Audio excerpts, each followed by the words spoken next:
Bonjour, bienvenue à la citadelle de Montreuil-sur-Mer. On vous propose une nouvelle vidéo pour comprendre comment les ingénieurs militaires de la fin du Moyen-Âge sont passés de la tour au bastion et donc du château fort à la citadelle. Alors à Montreuil-sur-Mer, on a une grande chance, c'est d'avoir une énorme diversité de fortifications.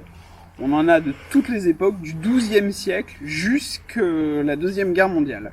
Là, on va cibler sur la période 13e, 16e siècle.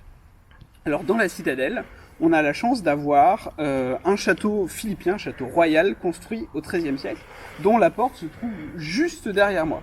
Vous voyez, c'est une fortification en grès qui est typique de l'architecture qu'on appelle philippienne, c'est-à-dire sous l'ordre du roi Philippe Auguste. Les caractéristiques de l'architecture philippienne, c'est que le château est un château à défense active, contrairement aux châteaux plus anciens qui étaient à défense passive. Grosso modo, on attendait que les choses se passent, et c'était la série d'embûches qui empêchait l'ennemi de rentrer. Là, sous l'architecture philippienne, on a un château qui est construit pour être en capacité de se défendre, c'est-à-dire qu'il dispose de tout l'arsenal que l'on connaît et qui fait partie de notre inconscient collectif, c'est-à-dire les archères, les hourds, les créneaux pour jeter des projectiles au moment de l'assaut. Et l'autre caractéristique de l'architecture philippienne, c'est d'avoir des tours circulaires, c'est-à-dire que la forme ronde permet de résister mieux mécaniquement à l'assaut des pierres d'un trébuchet.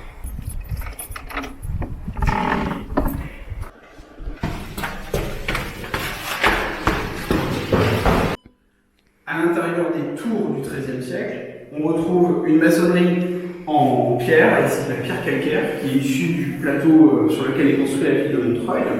Et ces tours, elles sont construites, elles reprennent des éléments de l'architecture gothique, c'est-à-dire que certaines salles sont couvertes en croisées d'ogives. Ces constructions, elles font parfois plusieurs mètres d'épaisseur, comme en témoignent ces murs.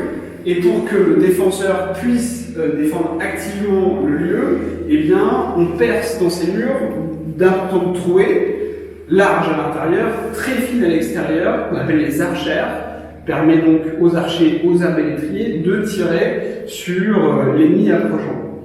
À la fin du Moyen-Âge, ces archères, elles sont transformées en raison de la mutation de l'artillerie. On passe de l'artillerie de bois à un balancier à celle des canons, et donc on adapte les archères pour pouvoir y placer ici des canons.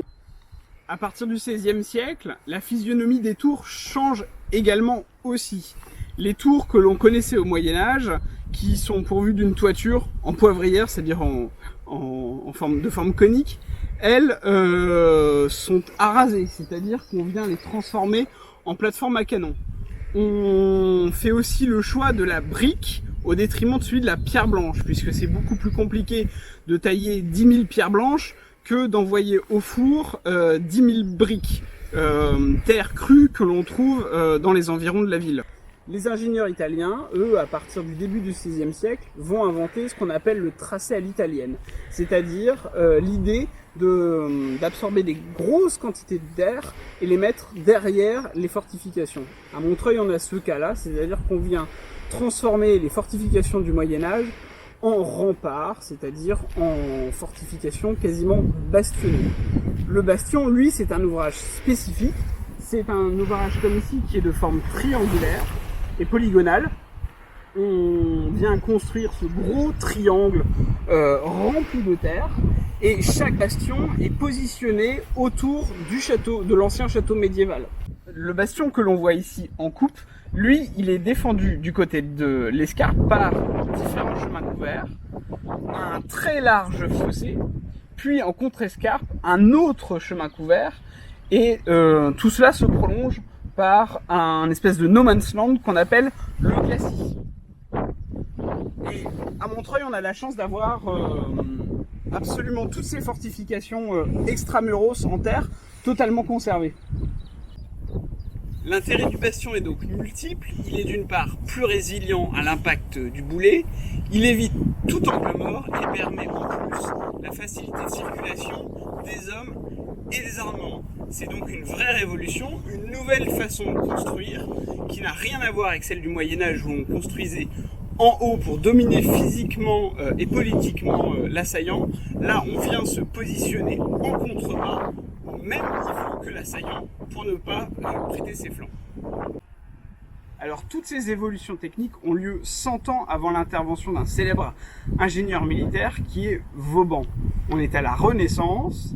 À cette même période, les châteaux médiévaux dans le Val-de-Loire sont transformés en résidences. Ici, dans le nord de la France, on est une zone frontière. Ces châteaux du Moyen-Âge, eux, sont transformés en citadelles. J'espère que vous avez apprécié cette vidéo. N'hésitez pas, si vous avez des questions, à les poster en commentaire. Et j'espère vous retrouver prochainement à la citadelle Montreuil-sur-Mer. À bientôt, au revoir.